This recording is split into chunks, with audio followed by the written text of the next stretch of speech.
할렐루야. 마태복음 3장 8절에서 12절 말씀을 가지고 좋은 열매 알곡신앙이란 말씀을 전하겠습니다. 오늘 본문은 하나님이 예수님의 길을 준비하기 위해서 보낸 이 세례 요한의 말씀인 내용입니다. 이 말씀의 핵심은 한마디입니다. 열매를 맺으라는 것입니다. 열매를 맺을 때 쭉정이가 아니라 알곡으로 열매를 맺으라는 것입니다. 이 말씀은 영적으로 알곡이라는 열매를 맺으라고 하신 것입니다. 그러면서 좋은 열매를 맺지 아니하는 나무마다 찍어 불에 던지리라 말씀하십니다. 이 말씀은 알곡 신앙이 되지 아니하면 불에 던져진다는 말씀까지 하십니다. 여기서 불에 던져진다는 것은 지옥을 말씀하시는 것입니다. 우리는 어떤 일이 있어도 지옥은 가지 말아야 합니다. 우리가 지옥에 가지 않는 것은 두 가지입니다. 첫째는 예수님을 나의 구주로 마음에 영접을 해야 합니다. 예수님을 나의 구세주로 영접을 하는 것은 내가 죄인이라는 것을 인정해야만 합니다. 우리는 내가 지은 죄로 지옥에 가야 할 존재입니다. 그런 나를 위하여 십자가에서 나의 모든 죄를 짊어지시고 죽으신 예수님을 나의 구주로 영접해야 합니다. 성경은 분명하게 말씀하십니다. 영접하는 자, 곧 그 이름을 믿는 자에게는 하나님의 자녀가 되는 권세를 주셨으니 요한복음 1장 12절 말씀입니다.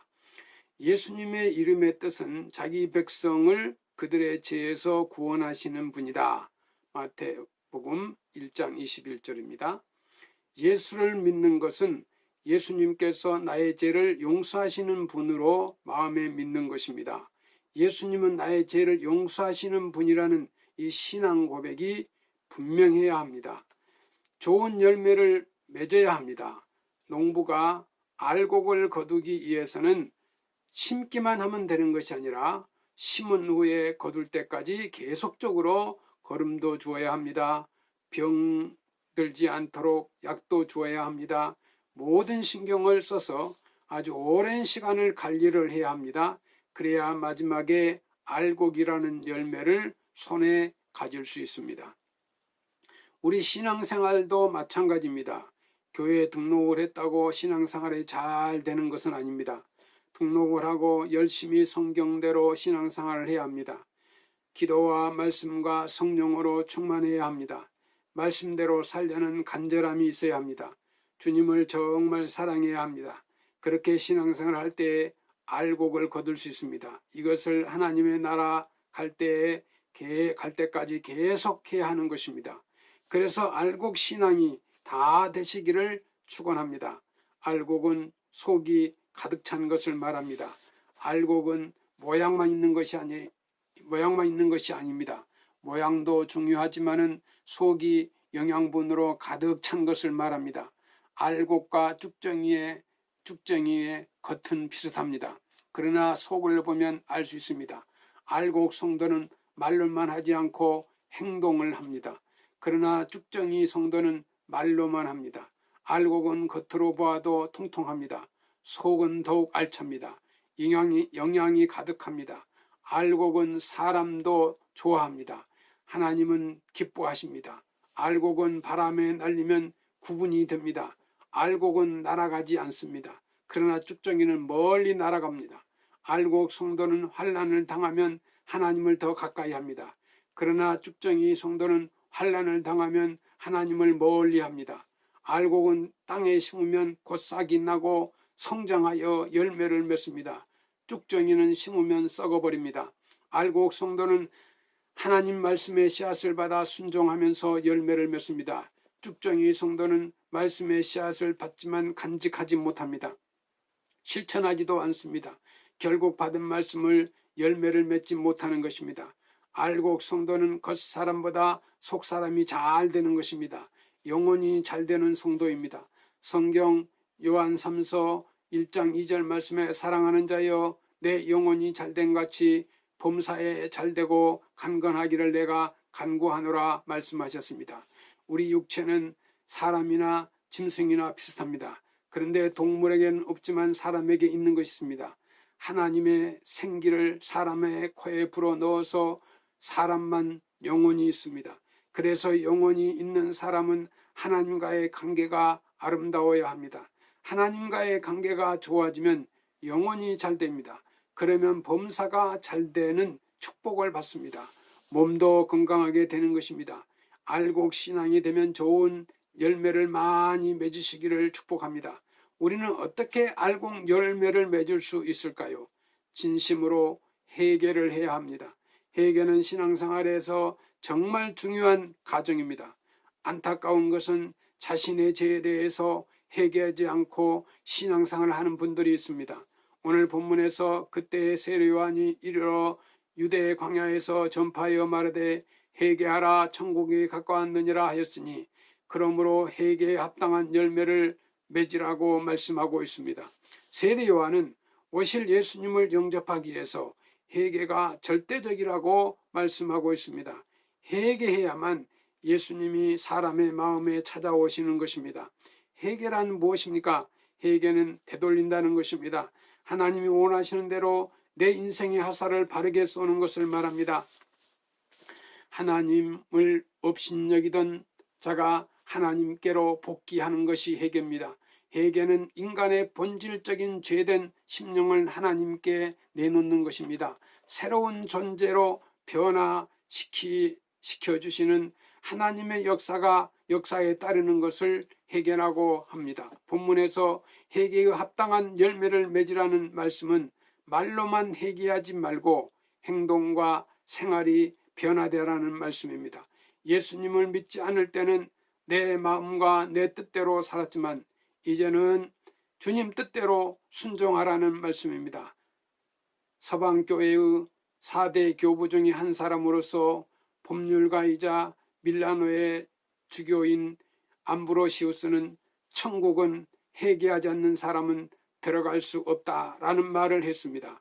회개가 구원을 받는데 절대적인 것입니다.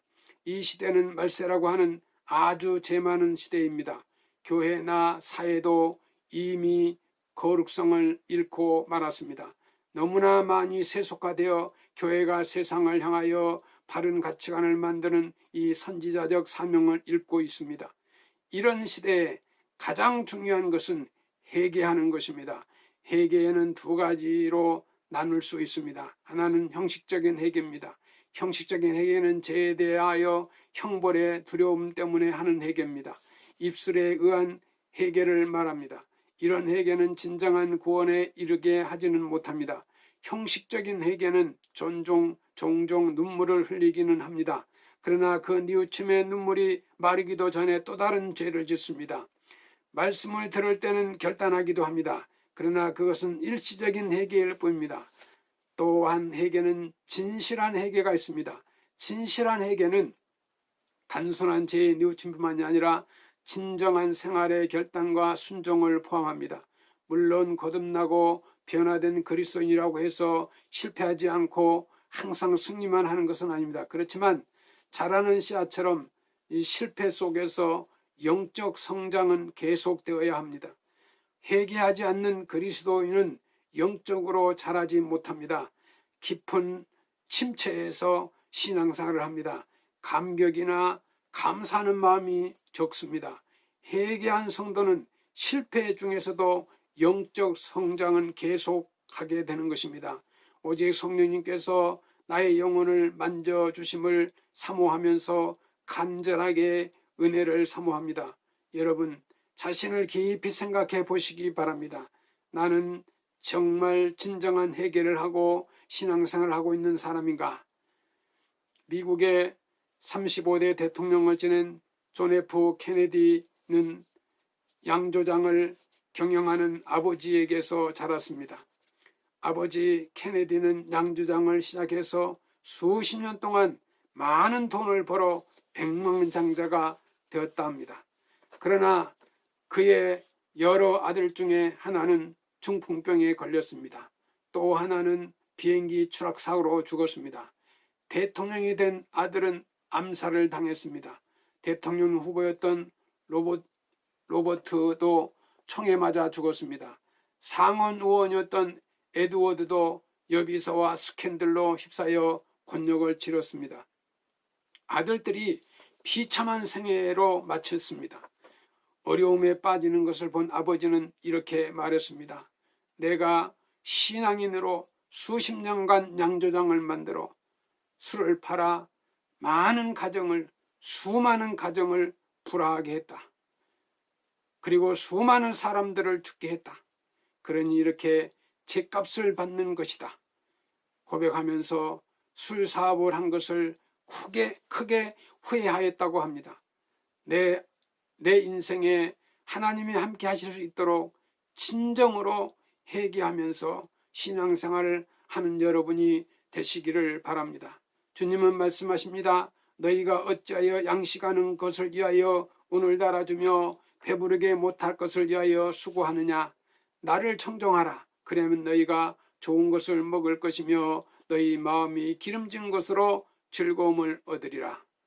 백석교회 성도 여러분, 회개하여 좋은 열매를 맺는 것이 정말 소중한 일입니다.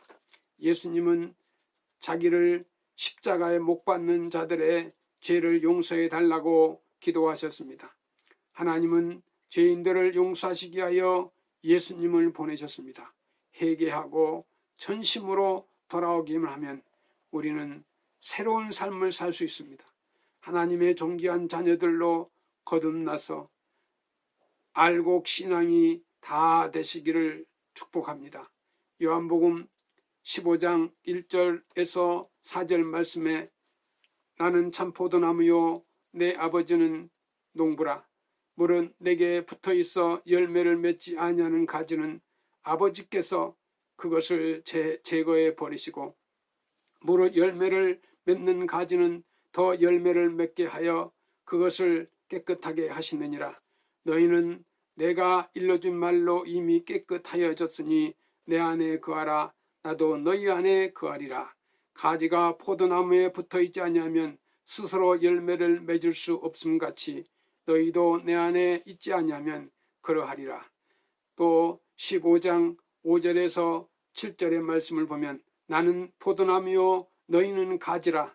그가 내 안에 내가 그 안에 거하면 사람이 열매를 많이 맺나니 나를 떠나서는 너희가 아무것도 할 수 없음이라. 너희가 내 안에 거하고 내 말이 너희 안에 거하면 무엇이든지 원하는 대로 구하라. 그리하면 이루리라.